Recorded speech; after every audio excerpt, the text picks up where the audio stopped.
Hey everybody, thanks for joining me today. I am today going to be talking about something that is near and dear to a lot of people. But first, before I start that, if you haven't already, click on follow me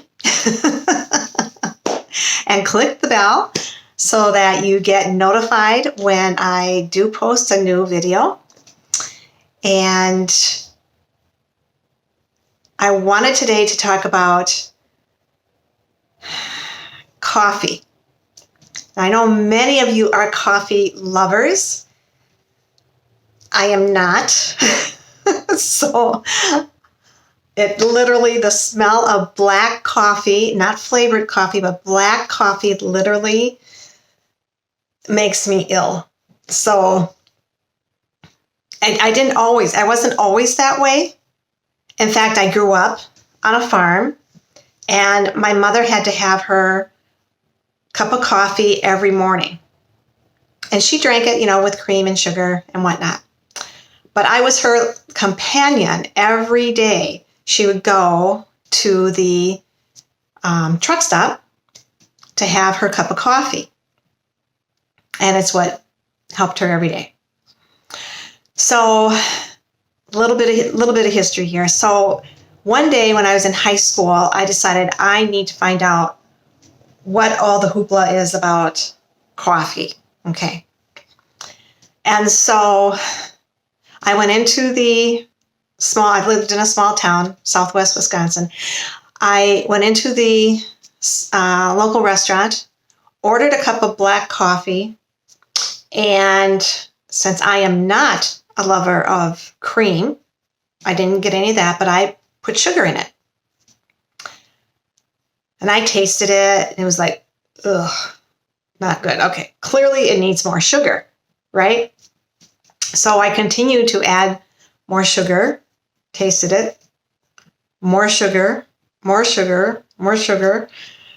And still it was just like the most horrendous taste to me that is ever on this planet Earth.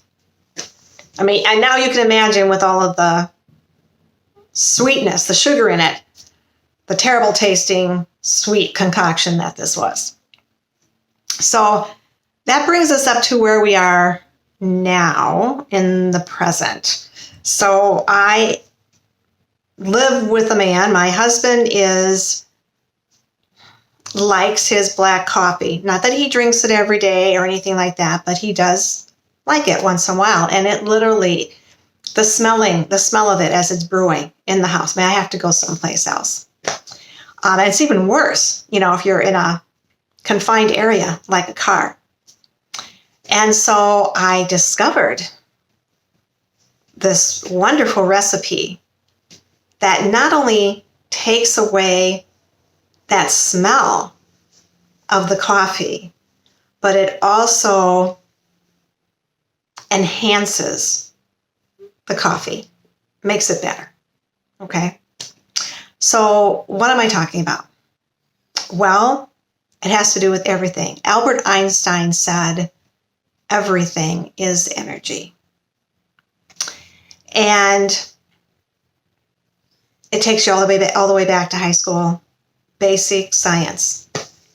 Literally, there is energy in everything, down to the molecules in our body, in the cells, because everything is in motion. That is energy. Energy is in motion.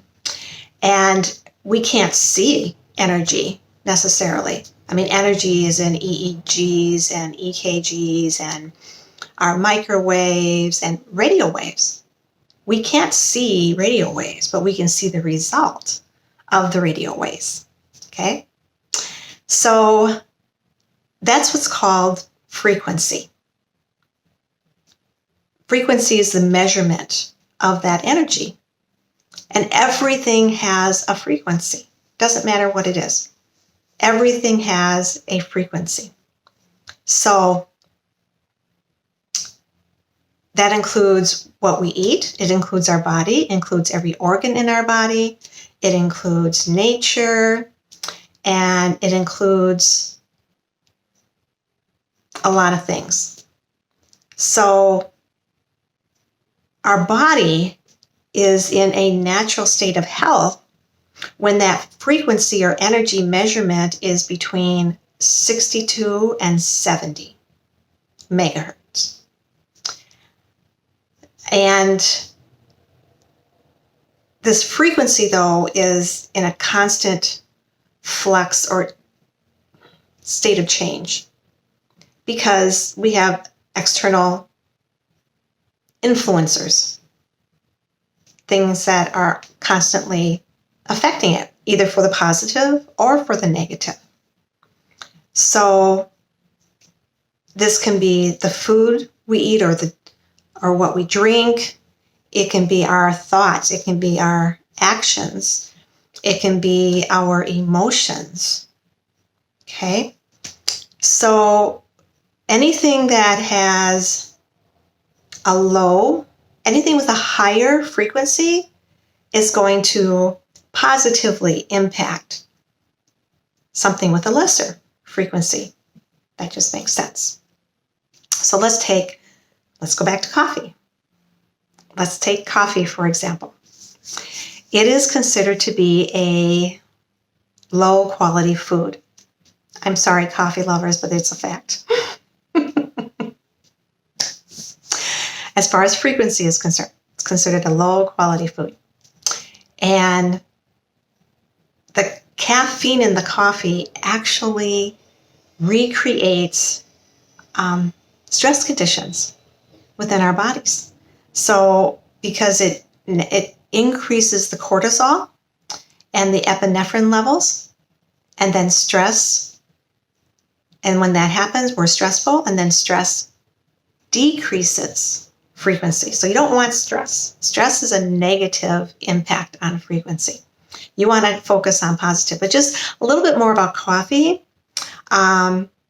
Just holding a cup of coffee can drop the frequency of the body by about 6 megahertz within seconds, within just a few seconds, from like 66 to 58 within a few seconds. So when we drop below 58 or at 58, we are more susceptible to colds. We go below that, our body becomes more susceptible to diseases and illnesses. And every illness and disease has a frequency as well. So if just holding the cup is going to drop our frequency, imagine what drinking coffee is going to do. It's going to lower the frequency to 52. And that's where we become more susceptible to illnesses. It actually takes about 3 days to bring that frequency back up. So there are some things naturally occurring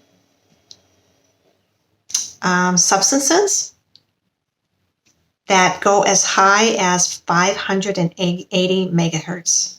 And they are the highest available as far as natural substances are concerned for frequency. So read my blog. I'll put a link in the comments here, at the bottom of the video. And because you'll find out what that substance is, and there's a recipe there for what helped me to no longer have to smell that nasty coffee smell. I know. Coffee lovers love it. But for me, it helped me to not be nauseous by it. And so I'll post it in the comments and go to the blog and find out what that is. Have a great day.